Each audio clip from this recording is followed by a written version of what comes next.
away 60% of your jobs. Read the literature on the World Economic Forum. They're trying to wipe it away now. Look before it goes and screenshot it. They're trying to hide it because people are waking up. 2030 is the target date where they predict, it's not a prediction, this is their plan, that 60% of our jobs, your children's jobs, those of you with kids here today, your kids are not going to have any jobs, they're not going to have a future. It's all very well having these prestigious universities, like the one here, colleges, schools. It's all going to be a waste of time when there's no jobs for our children and our grandchildren. This is what the cashless society is all about, automation of the Great Reset. I'm sorry this is going to sound really depressing, they don't need us anymore. They can profit without us. That's all we've ever been in history to these people, these psychopaths, these profit margins. Powerful people only see us as money, pound signs, dollar signs, whatever it is. They don't see us as human beings. But we've got news for them, haven't we? Yep. We are human, they're not human, and we're not going anywhere! And then mad cashless society, I'll tell you something I've learned the last 6 months going around the UK. Their mad, insane cashless society is not going to work. There is signs of hope out there, so don't feel depressed when I talk about these plans of the World Economic Forum. There's signs of hope. I came to Liverpool about a month ago and met George and all these wonderful people here in Liverpool, and you are a wonderful city, you really are. So thank you for welcoming me about 6 weeks ago. And not just in Liverpool, but around the UK, what I have noticed when I talk to people on the streets is that people are quietly, it's very British thing, isn't it, doing it quietly, are quietly resistant. They're queuing up at cash points more and more. They're going to the post office so they can pay their bills. And this is huge actually, I don't know if anyone else has mentioned this today. They're paying their bills in cash, and this is what you all need to do to take back power. Because all these so-called energy hikes, and we're still waiting to see what Liz Truss is going to do with the energy bills. But the way you can do it legitimately is to pay your energy bills what you can afford at the post office in cash. So when you phone up these companies and you say, I'm sorry, I can't afford to pay your ridiculous bills, and they say, well, sorry, this is the minimum we can do, which is still something none of us can afford. You say, look, send me a gyro and I will pay what I can afford. Demand they send you a paper gyro, go to the post office and pay what you can afford.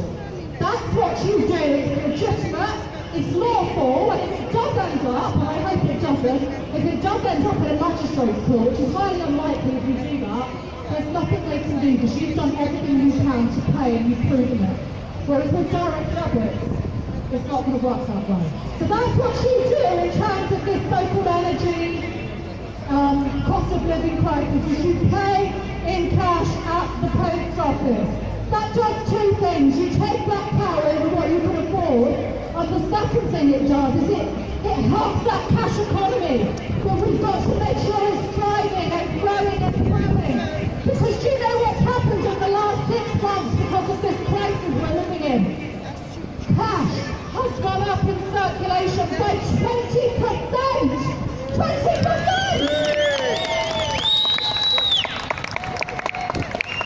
That's fantastic! And that is because I know around the country more and more people are going out and taking action in their communities on cash. That's thanks to all of you here in Liverpool as well. But that's also because when you're living in an economic crisis, as we are, and this what we're seeing the last week with the markets is only the start of it. You know this, I know you do. This is going to be the biggest crash in modern history. Yeah. This is huge, like nothing we've ever seen before. And when that happens, and when people can't afford to pay, the only thing they've got left is their money. And the only way they can control it is cash.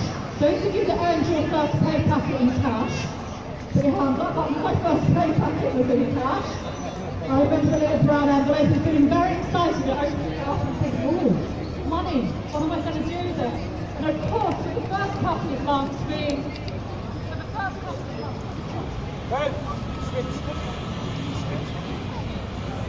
Switch on you, mate. I flipped the switch. But if you remember your first pay packet, I remember very well looking at those notes, it was very exciting for the first couple of months, maybe spending it on things I shouldn't go to the pub, getting drunk, doing the things that young people do.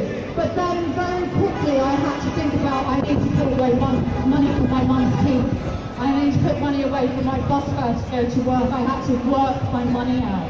And that is the beauty of cash when we're living in a crisis. Cash hands back the power, and that's what people are doing. They're taking back power. And this is why I am certain that their plans, there's a big contradiction in their plans. The more they push us in this country and all countries into absolute poverty, the more they do that, the more we have no choice but to take control of our money. And we will do that. We will keep using cash. Are you all using cash today? Put your hand up.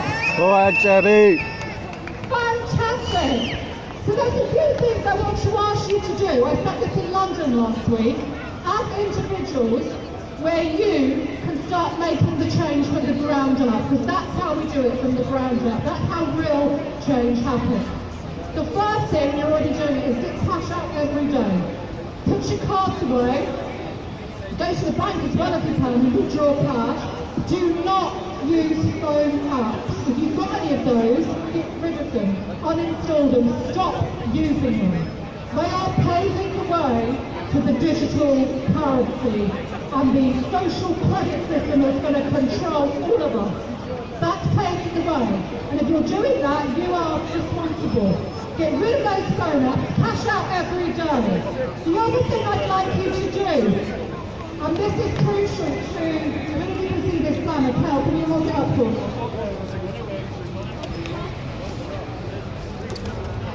The other key thing, and this is where they're going to get nasty to try and control us, if you're taking out cash more and more, and we're going to put the banks in a predicament by doing that, because they're going to struggle then to close all those ATMs down even further. What they're going to do, they're going to do something very crafty, and I realised this the last 6 months. They're going to try and do it with biometrics. This is how they're going to do it. And this is where you also have to step in. You have to stop using self-service tills. Stop using the self-service tills. Boycott them. Queue up at a till with a human being. It's only going to take a few more minutes. And tell everybody, this is what I do, tell everybody at the self-service checkouts they're doing people out of jobs. Get behind the queue, keep people in jobs and use that cash. And I'm seeing more doing it, so this is fantastic. That's the next thing I want you to do. The third thing, if you can take it a step further, like these wonderful people here, I want you to go to 2 hours of your time, once a week. That's all you need to do. Go into your town centres everywhere around the country. Get some leaflets if you can, and we've got some templates online. There's loads of people that are doing templates. And start talking to the public about why they must use cash. Please do something every week, because if we don't stop the cashless society and the biometrics, it's game over. That fight that you've put up, all of us, the last 2 years, all the arrests, I've been arrested 5 times, I've been dragged through police stations, I've been assaulted by the police. All our efforts are going to go to waste. We stopped the vaccine passports, we did that, that was us. Well then, Debbie. We did that, look how powerful we can be, but we all get off our backsides and do something. We need to harness that power again, because if we don't, with the cash issue, if we don't save cash, and we don't make sure the businesses, this is what it comes down to, is the businesses, if we don't make sure the businesses save cash, your children are going to be living in a digital, tyrannical hell, where every food is going to be controlled, what they eat, where they can go. They won't be able to stand here like we're standing here, they won't be able to protest. They won't be able to go to school. That's another part of the agenda. They'd want to stop schools. It's they want it all online. What they need, they won't be able to drive anywhere. None of us will be able to go out of our houses. They want us stuck at home in a digital hell behind a computer. Do you want that for your children? No! We're not going to let it happen. I ask you not to let this happen. This is the biggest issue, is cash for me. It's why I'm so passionate. I ask you to get behind it.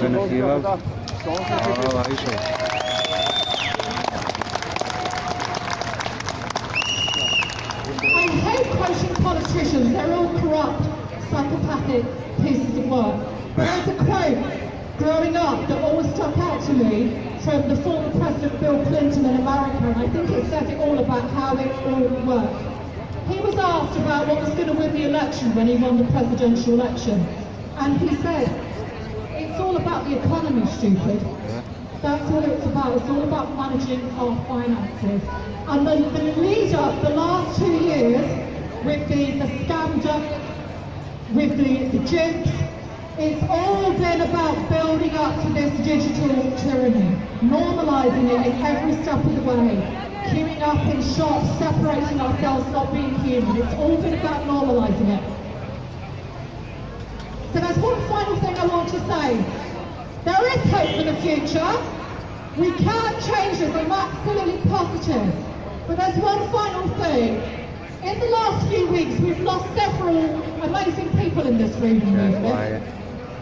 I've lost a friend of mine called Jeff Wyatt a couple of weeks ago. Some of you may have known Jeff. He was from the south of the country. He was an activist that really supported me. Sadly, and this is where I think this is where it's all very clear, sadly we were not on speaking terms for the last few months. And when I heard about his death, I was distraught, because as we all feel when we lose somebody, we think about what we should have said, what we should have done. And that leads me to the final point. We're all human beings, and we all need to stick together. I noticed when I drove past trying to find somewhere to park that there was a protest down here. I think it's also to do with the cost of living. Now I know that from the last 2 years, like me, you've looked at some of those people, and I used to work with some of those types of people. My background was in the left of politics. I know that you probably look at those people and can't help but feel maybe hatred, maybe mistrust, I understand that. Maybe feeling they don't get it and they're not like us. But you know what? This is part of the problem, is the division and the hatred that we all have amongst each other. And I want it to end, because in memory of all those people that we've lost, this is not the way that we should be human. We have to forgive them. Can we forgive them for the stupidity? For the brainwashing? They're human. They've been duped. We've probably been duped before. Can we please forgive people? Let's try our best as much as we can. There we go, darling. That's what I mean. I'm not calling you brainwashed, but that's actually my message. But you know what, darling? My message is a message of peace with the people I know and congregating. But the whole point is that we all need to try and talk to each other a lot more, listen, understand why people have been duped, why people have gone along with the agenda. And I tell you what it is, it's the most human thing, it's fear. Car lever. It's fear why people have done this. So let's forgive people, let's come together, let's support each other, and let's stop the digital tyranny. Thank you. Thanks, Debbie. Trouble along, please Liverpool twice, give it a round of applause.